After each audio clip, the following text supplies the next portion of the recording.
السلام علیکم یا علی مدد. ناظرین محترم، چینل 5/12 ہم حاضر خدمت ہیں اپنے اس چوتھے پروگرام کے ساتھ.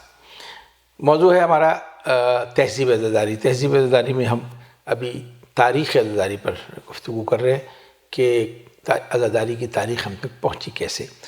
بہت پرمغز اور بڑی یعنی جو سمجھیے کہ کوزے میں سمندر کو بند کر کے یہ گفتگو قبلہ علامہ اشرت عباس جعفری صاحب آپ کی خدمت میں پیش کر رہے ہیں. میں تو ایک طالب علم کی حیثیت سے ان سے سوال کر رہا ہوں. آپ کے علم میں اضافہ ہو رہا ہے، میرے علم میں بھی اضافہ ہو رہا ہے، اور اس سے بہت سے ایسے لوگ جو فرش ادا پہ آتے تو صحیح ہیں، جلوسوں میں شریک ہوتے ہیں، مجلسوں میں گھروں میں برپا کرتے ہیں، لیکن انہیں اس کی تاریخ نہیں پتہ. تاریخ اس لیے بتائی جاتی ہے، اپنے بزرگوں کا ذکر اس لیے کیا جاتا ہے کہ جو کچھ آپ کر رہے ہیں اس میں تقدس، محبت اور اپنائیت پیدا ہو. تاریخ یہی کام کرتی ہے کہ یہ جو آپ نے فرش ادہ بچھایا ہے، یہ پہلی فرش ادہ کب بچھی تھی، یہ آپ کو مورخ بتائے گا. اور ہم شکریہ ادا کرتے ہیں، ہمارے ساتھ ہیں جناب علامہ اشرت عباس جعفری صاحب. سرکار بہت شکریہ. چوتھی منزل میں ہم داخل ہو گئے ہیں. شہاب الدین ظاہری کا واقعہ تھا، مدینے میں عزاداری ہو رہی، 35 برس کا عرصہ ہے جناب سید سجاد کے. اور کیا کیا گوشے ملتے ہیں. بازار سے گزر رہے ہیں تو ایک قصاب کی دکان پہ کھڑے ہو گئے.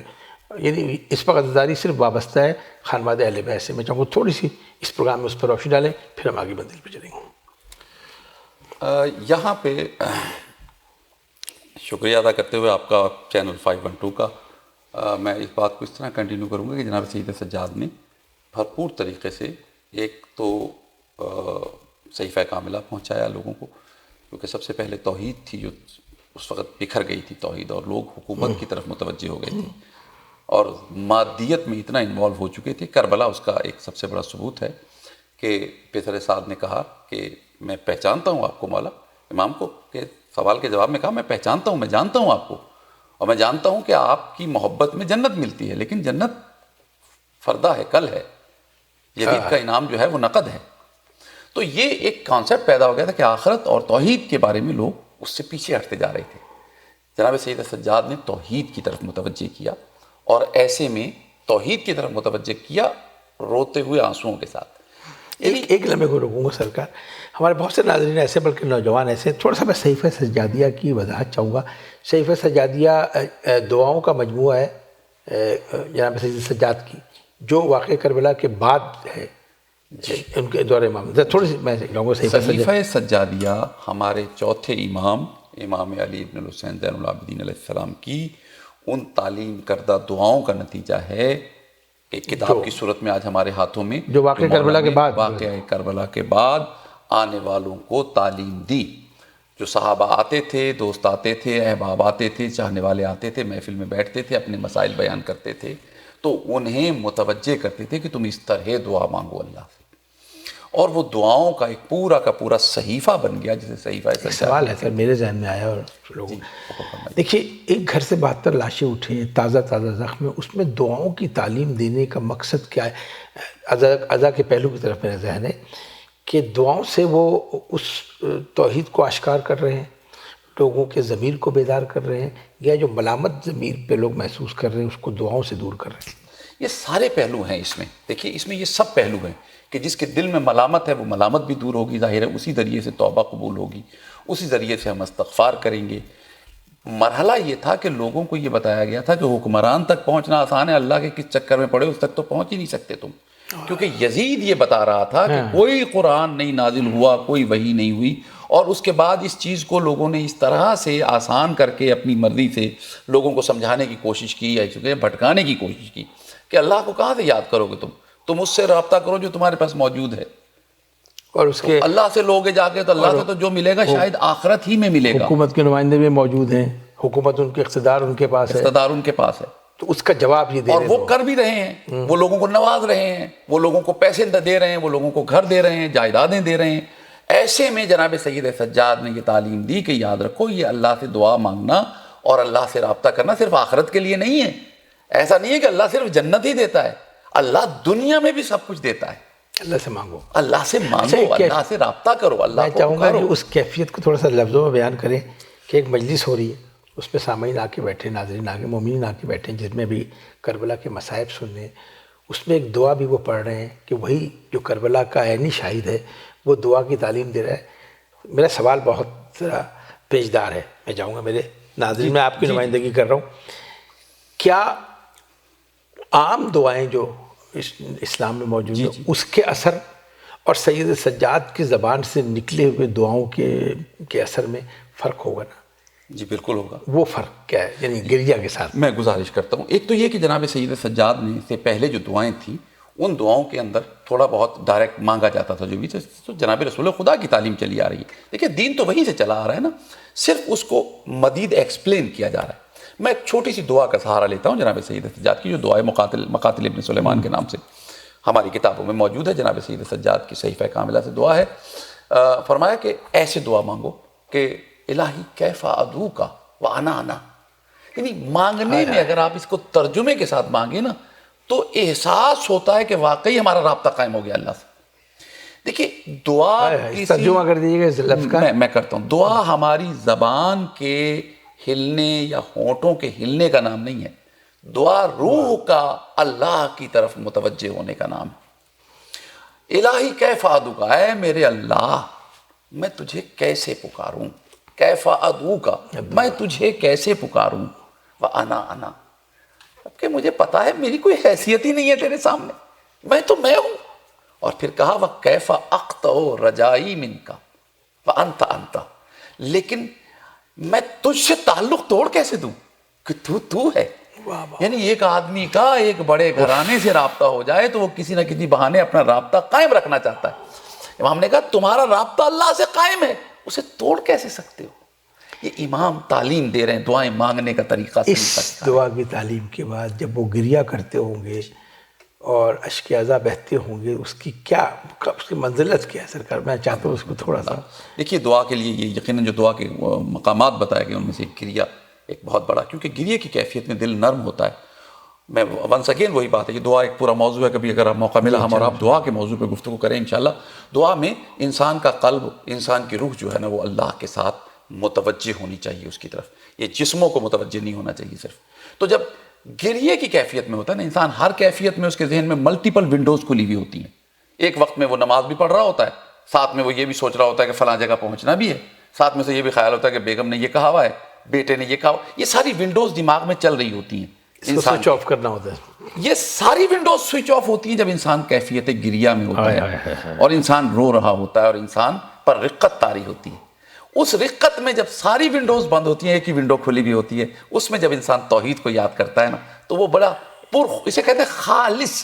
اس وقت کوئی چیز اس میں مکس نہیں ہوتی. میں اس پہ بالکل خالص ہوتی ہے. الگ پروگرام ہونا چاہیے، دعائے ندبہ، دعائے تبسم، جی دعاؤں پر انشاءاللہ ایک تفصیلی. اچھا اب ہم آ جاتے ہیں، یہ دعا بھی تعلیم بھی دے رہے ہیں اور مجلس اعضا میں بیٹھے.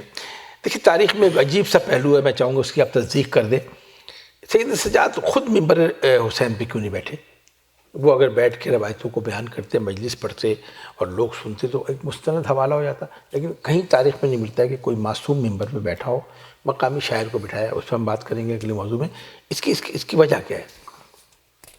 دیکھیے اس کی سب سے بڑی وجہ یہ ہے کہ صف اعضا کی تعظیم اور عزت بتانا بھی مقصود تھا. اگر امام منبر پہ بیٹھ جاتے نا تو ہر شخص کہتا ہے کہ صرف منبر پہ بیٹھنا ہی لائق عزت ہوتا ہے، کیونکہ ہمارے لیے جو چیز، اور 11ویں امام تک سلسلہ منقطع ہو جاتا، جو لائق تقلید ہے ہمارے لیے وہ سیرت امام ہوتی ہے. ہم سب یہی کہتے ہیں کہ سیرت معصوم یہی ہے امام نے اس طرح مولا چونکہ ممبر پہ بیٹھے تھے، بس ہم بھی ممبر پہ بیٹھیں گے تو ثواب ملے گا، اس لیے مولا ممبر پہ نہیں بیٹھے، مولا صف اعضا پہ بیٹھے. ممبر پہ بیٹھنے والے تھوڑے سے لوگ ممکن ہیں. پھر اگر امام ممبر پہ بیٹھتے تو 11ویں امام کے بعد سلسلہ منقطع ہو جاتا. اس لیے امام نے تہذیب اعضا صف اعضا پہ بیٹھ کر بتایا کہ تعظیم صف اعضا اتنی بلند ہے اور عزت اور مقام صف اعضا کا اتنا بلند ہے کہ میں اپنے لیے اسے منتخب کر رہا ہوں. سرکار ایک چیز کی اور وضاحت کر دیجیے کہ ممبر پہ بیٹھنا بہت اعزاز کی بات ہے، بڑا احترام ملتا ہے، عزت ملتی ہے. لیکن وہ جو فرش اعضا پہ امام بیٹھے ان کے ساتھ جو بیٹھے ان کے مقام کے بارے میں تھوڑی سی ذرا وضاحت کیجیے. وہ اپنے آپ کو کیا سمجھے؟ میں نے جہاں تک فضائل پڑھے ہیں نا قبلہ، ممبر پہ بیٹھنا کوئی فضیلت والی بات نہیں ہے. اگر آپ ممبر سے فضائل و مسائل اس طرح بیان کرتے ہیں کہ حق معصوم ادا ہو رہا ہے تو اس حق معصوم کی ادائیگی کا اجر ہے. صرف ممبر پہ بیٹھ جانا کوئی اجر کی بات لکڑی کے ڈھیر کو ممبر نہیں کہتے نہج البلاغہ. صرف ممبر پہ بیٹھ جانا آدمی. صف جب مجلس کی فضیلت بیان ہوئی ہے نا جہاں بھی کتابوں میں, وہاں صف ادا کی فضیلت بیان ہوئی, فرش ادا, فرش ادا کی, جہاں پہ ملائکہ آتے ہیں, جہاں سے جب اڑ کے جاتے ہیں تو ان سے حوریں جنت کی پوچھتی ہیں یہ کیسی خوشبوئیں آ رہی ہیں, تو وہ کہتے ہیں حسین کی مجلس سے آ رہے ہیں. تو وہ کہتی ہیں ہمیں بھی بتاؤ کیسے جائیں گے, ہمیں وہاں لے چلوں گا, مجلس ختم ہو گئی ہے. تو حوریں اس پہ کہتی ہیں کہ تھوڑی سی مٹی ہی لا دو وہاں کی. یہ صف ادا کی فضیلت ہے کہ جب پوچھا گیا. ایک سوال یہاں پہ سرکار میں آپ کو روک رہا ہوں, یہ جو ہمارے نوجوان فرش ادا پہ آتے ہیں, بزرگ بھی آتے ہیں بہت سے, اور وہاں تقدس کا شائبہ نظر نہیں آتا, تو کیا ہم اس تعلیم سے دور ہیں یا کوئی کمی ہے؟ میں تھوڑا سا ایک تو اس سوال کو بھی سمجھا نہیں ہوں. جو صف ادا پہ آ جاتا ہے, بیٹھ جاتا ہے, میں فی زمانہ بات کر رہا ہوں, جو اس تہذیب کو سمجھتے ہیں وہ تو تقدس کے ساتھ بیٹھتے ہیں, لیکن کچھ نئے نوجوان ایسے ہیں یا بہت سے ایسے لوگ ہیں جن کو اس تقدس کا پتہ نہیں, تو فرش ادا پہ بیٹھ کے ادھر ادھر کی باتیں اور ہنسی مذاق کا سلسلہ کرتے ہیں, تو کیا وہ مناسب ہے؟ دیکھیے شہید اختر صاحب, میں اس معاملے میں تھوڑا سا, آپ مجھے جو بھی کہیں, لیکن میں بہت سخت مزاج نہیں رکھتا اس میں. میں سمجھتا ہوں صف ادا تک آنا انسان کے بس میں ہوتا ہے, اس کے آگے آ جانا اس کی نیت ہے کہ گھر سے صف ادا کی نیت. کیا اچھی بات کی آپ نے. اب وہ بیٹھ گیا ہے, اس کا کس ماحول میں بیٹھا ہے, اس میں کئی لوگوں آپ کا تعلق ہی نہیں ہو اس سے, سکتی ہے. جس کی مہمان بیٹھ گئے ہیں, جس کے مہمان ہیں وہاں آ گئے ہیں, وہ یہ نہیں سمجھتے کہ وہاں پہ آپ آ کے مسکرائیں نہیں, وہاں پہ بس اس کا مختصر ترین جواب. سرکار بہت بہت شکریہ, میں یہی چاہتا تھا. دیکھیے مختصر ترین جواب, میں نے سوال ابھارا اسی لیے, میزبان کا کام یہ بھی ہوتا ہے کہ ایسے سوال اچھالے جائیں جس سے اصل جواب تک پہنچ جائے. بہت بڑا مسئلہ ہے اس وقت کہ فلاں جی وہ ہنس رہا تھا, فلاں بیٹھ رہا تھا, فلاں یہ کر رہا تھا. آپ کون ہوتے ہیں یہ کہنے والے کسی کے مہمان پہ؟